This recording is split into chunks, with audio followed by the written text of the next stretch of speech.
Hello everyone, it's Cheryl Millett here. I just, because I was just going on the things, I just noticed 17 minutes, which was, I guess, the first part. We're talking about the shoehorn and the meat, you know, the five different kinds of meat. So I can go into the news part here. I'm just waiting to see if it's going to come up now. Okay, here we go. Everything is fine here.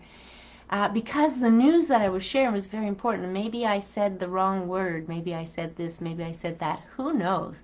But I'm going to go into it. Do I have to repeat myself? I'll just roll with it anyway.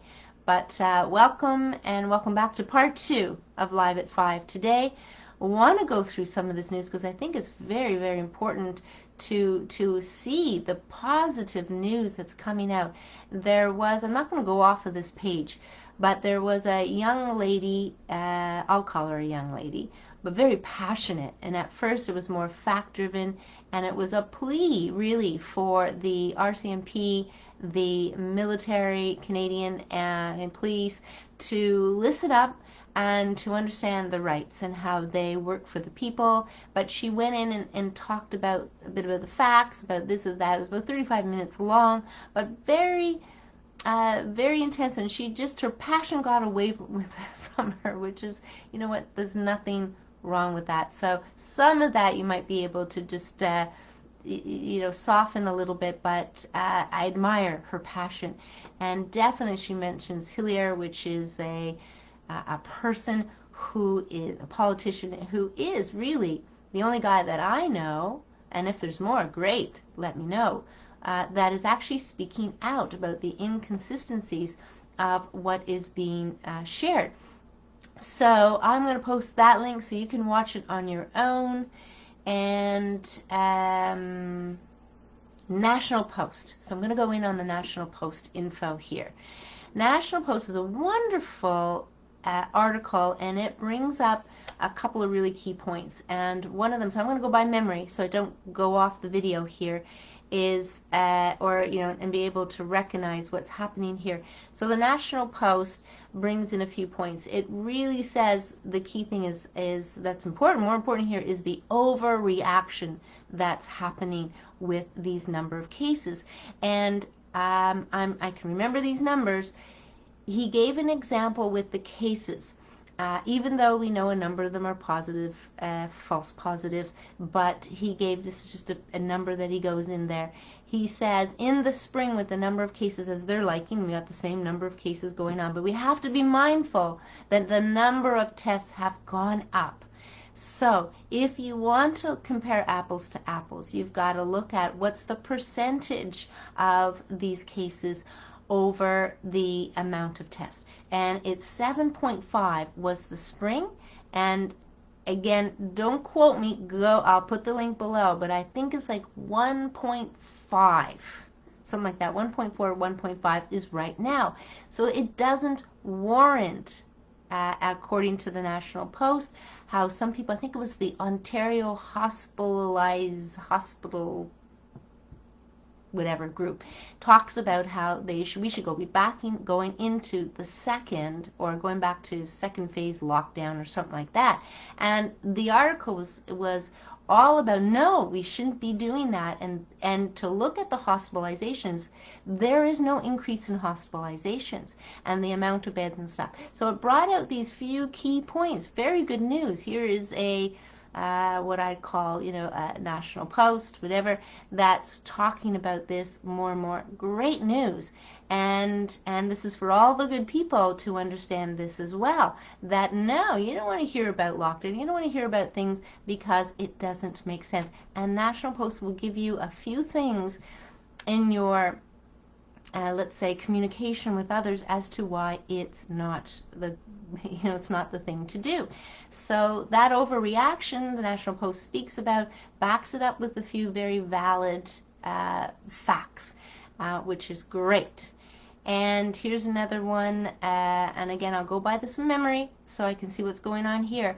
This is a Twitter video. It's a little bit different in a sense of facts and numbers and situation and stuff, but it brings to light, I don't want to call it corruption, You can call it whatever you want, but it's a particular pharmaceutical executive, and this is a Senate. Now I'm going to say her name is Porter, but again, don't quote me. I'm trying to remember all of this stuff. Susan Porter, Republican. Anyway, they're in a courtroom.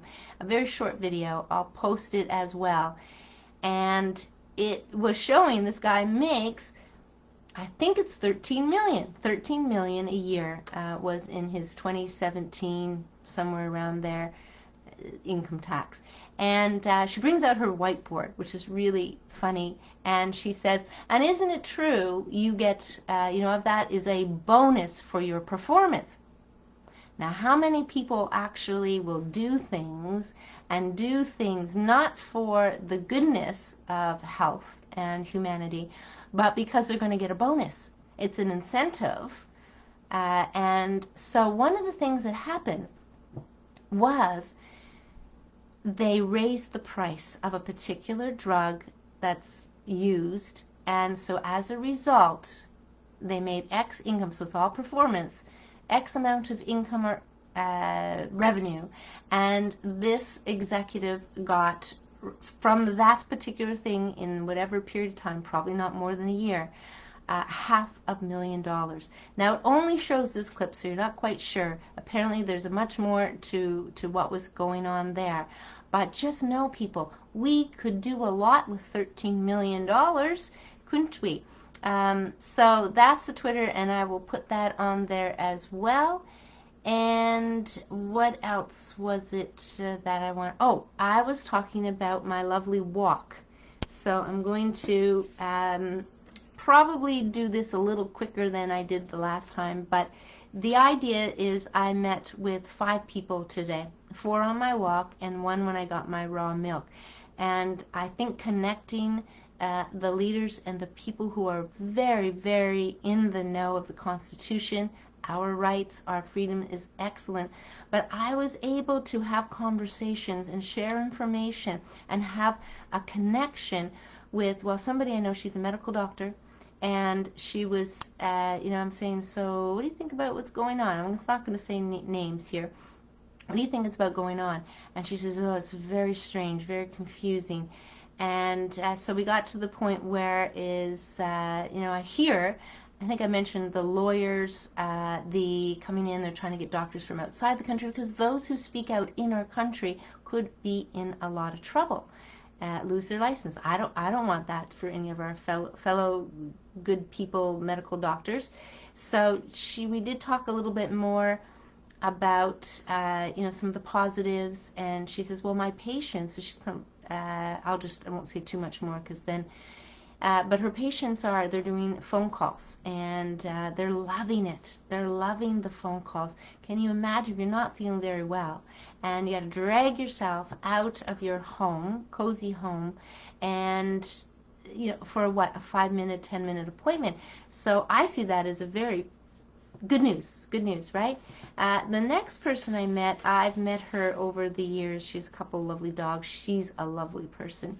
And so I won't say names, but we started talking, and she is just, going, this is so confusing, and I hear this and I hear that, and we talked about it, and she didn't have her mask. She's just starting to put her mask on at the end because she needs it to go into the apartment. And I'm going to say she probably doesn't, but rocking boats and stuff are not really, everybody's not confident to do it. I know I'm confident to do it, but I agree, not everybody's confident to do that.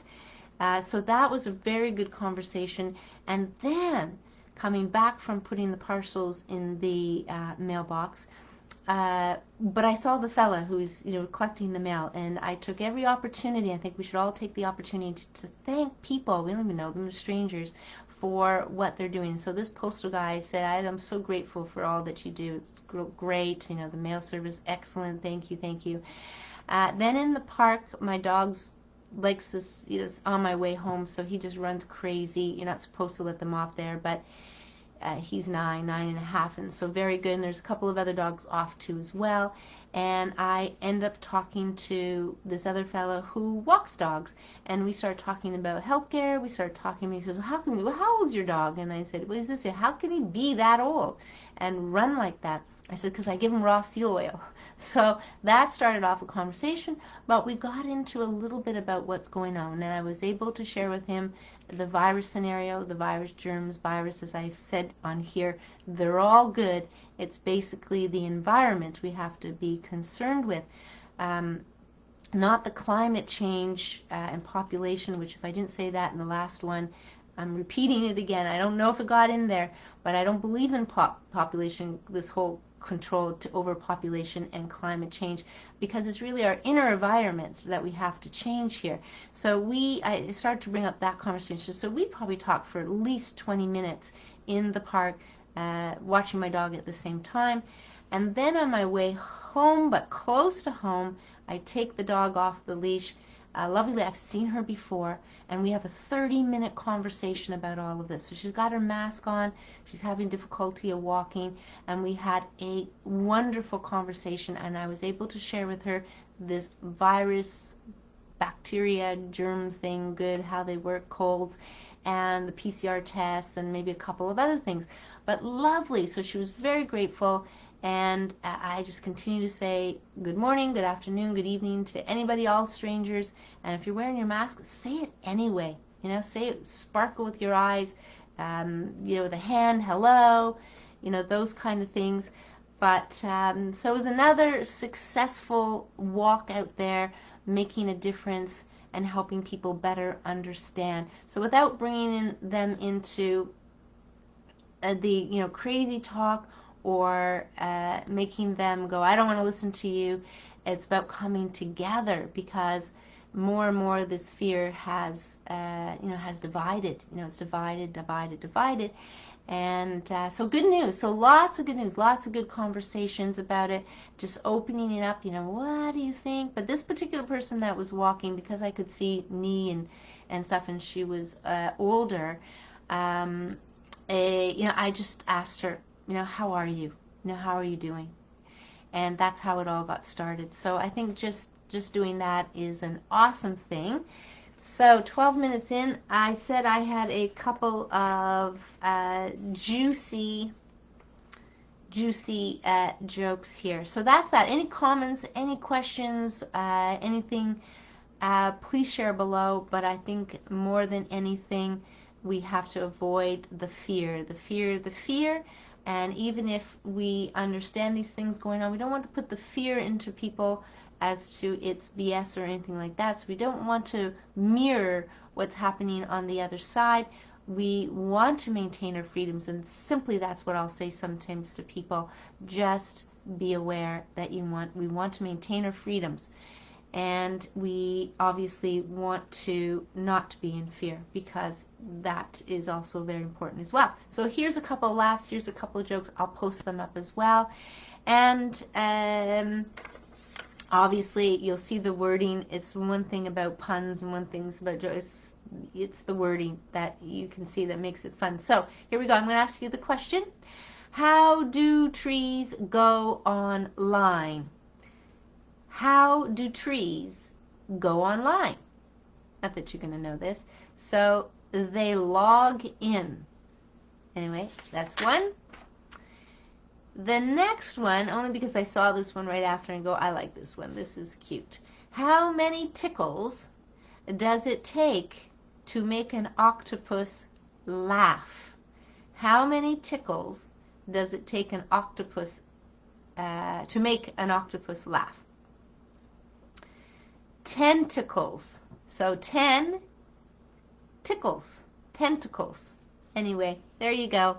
Fun with words. So I'm going to leave everybody, all you good people, for the rest of the evening, and probably tomorrow and Saturday will. They need to be absolutely focused on the course, and I'll probably try and make as short as walk as possible, so they're not that. But I enjoy every moment of it, and I enjoy more of the passion that's coming out, and the kindness that's coming out, and the way people are doing it. So it's really genuine, really real, really honest, and it's good. So I got a lot of links to post down below. Feel free to browse to see whatever is interesting for yourself. And other than that, I'm going to wish everybody a wonderful, wonderful evening, and we will, whenever, Monday at the latest, but possibly Sunday. We'll see comes on. You never know, maybe Friday, Saturday, because if something is important, I'll definitely come on. That is definitely my goal. My heart's goal is that if there's something really important that everybody needs to know, I'm going to report on, which is really what I want to today, that the overreaction of what's going on is not necessary. So if you get to vote, if you get to email, or you get emails from people, or if you get to speak on things, that is great. So I emailed 96.3 FM and told them my feeling about mental health and the crazy language and word that they're using in their news. And Shelley Laskin as well. But there's this guy named Joe Cressy. Oh my gosh, reading his few paragraphs were insanely spreading the fear. It's almost like, did adjectives just, get a huge boost in our language? I may just post that. I have the email. I may just post those few paragraphs there. It's like, oh my God. So I was inspired to send her a lengthy email and that. And of course, the trustees rely on our votes to be the trustees here for the schools. So I thought she might be a good person. So she did write me back. She did thank me very briefly. And but that's still, that's still important. And for whatever she reads, hopefully all of it, and it will give her some kind things to think about for the good people. So there you go. I always like to slip in the odd thing there, don't I? Anyway, I'm going to wish everybody, again, a wonderful evening, a wonderful time. Reach out to other people. That's going to be my main message. Ask them how they're doing. What do they think about what's going on? Did you hear, maybe you're maybe not as well versed in and speaking to this, did you hear about the mass? Did you hear about the National Post? That was interesting how they're talking about the overreacting, 7.5% today. So I'm just trying to inspire you to build the confidence to ask questions of people around you. You may be surprised that they know more than they're letting on, because they really don't know who is thinking what, right? They don't know. So that's really important. And then, from that kind heart, how are you doing? What do you think about this? So those kind of things I think is more important. So then that way, for a group of people, they know they're supported, they know that they're not the only one thinking this, and that they may have a person or a source to get information, a little bit more facts about it, feel a little bit better, not be feared. Don't get caught up in the fear anymore. That's the key thing for mental health, not to get caught up in the fear. So yeah, I'm going to slip in one more thing. I don't know if I got the message back because I've been busy, but I did a lengthy message to a meetup group because somebody came on now. They look like they are a former member now, so maybe they decided to leave, but because they didn't get the response. And in this walk that we're doing on Saturday, which I really wanted to do, and I love the people that organize it downtown, and it was kind of in the way of, it was about, if you don't wear a mask, don't come, or everybody should wear a mask, don't you think? And it was kind of, those things. So I wrote a kindly thing so everybody could see it, and but said hello to the organizer and said, the situation, and said a few things, just can weave it in there as to why not, and I said if it's okay for everybody, I'll stay 6 feet behind, I'll be up the rear and follow along and things like that. But I haven't worn a mask for this reason or for that reason, consider this and that. Anyway, I had to break it up in 3 parts because the amount of characters or words you can put, music characters, in the one message was over, but I couldn't tell how much. So anyway, I broke it down to 3, and it went through fine. And if they do tell me, no, we're not comfortable, or we feel that, the lever, but I had heard from or read the message, you know, everybody is going to be, they're adults, you know, they're going to make their own decisions and so forth in that respect. But if the organizer, the other one who's leading the walk says, no, I'm not comfortable, I don't want to make a, you know, I won't go, you know, it's not a big deal. Not a big deal. So I think in just asking and just being transparent and honest about it, I felt I could, so I did. You may not feel you can, and you know, pick times and opportunities to do things like that. Okay, ending it official. Hope you like the laughs and the information. Look for any links below. Share again the various information, the various pieces, and we'll go from there. And we'll see you soon live at 5. Whenever. And if you want to ever go back and you want to watch certain particular videos, YouTube is really where it's laid out a lot better, live at 5. Versus going all back, and they'll have the subject titles and things like that. And I try to put as many links in there as I do here in Facebook, so they're there as well. It might be a little bit easier, but you can go there. I thought I'd mention that. And other than that, what are some things coming up? Meet and greet the author next Wednesday, but I might continue that. But also next Wednesday, not necessarily in pickle, but 7 to 8, I'll be talking about the walking holidays to Newfoundland and to Ireland next year because we had to postpone them. But that's a lot of fun. If you've never been on a walking holiday before, they're a lot of fun because you're with now it's small buses. We do small groups like 15, 20 people only, so it's like a holiday with a group of friends. You know, you make new friends, and I have a lot of fun. I try to leave a little of adventure in there for everybody. But we're all in good company and so forth. So that's next. I'll post that up to next Wednesday at 7. And yeah, meet greet the author. You'll probably see about that as you come on to my page. I'll post that at some point. What else is coming up? That's it. There's probably other things, but you know, you can only fit so much in. So I'm going to wave everybody goodbye. Enjoy the rest of your evening. Find something fun to do, something that brings you joy, and we'll see you again soon. Bye for now.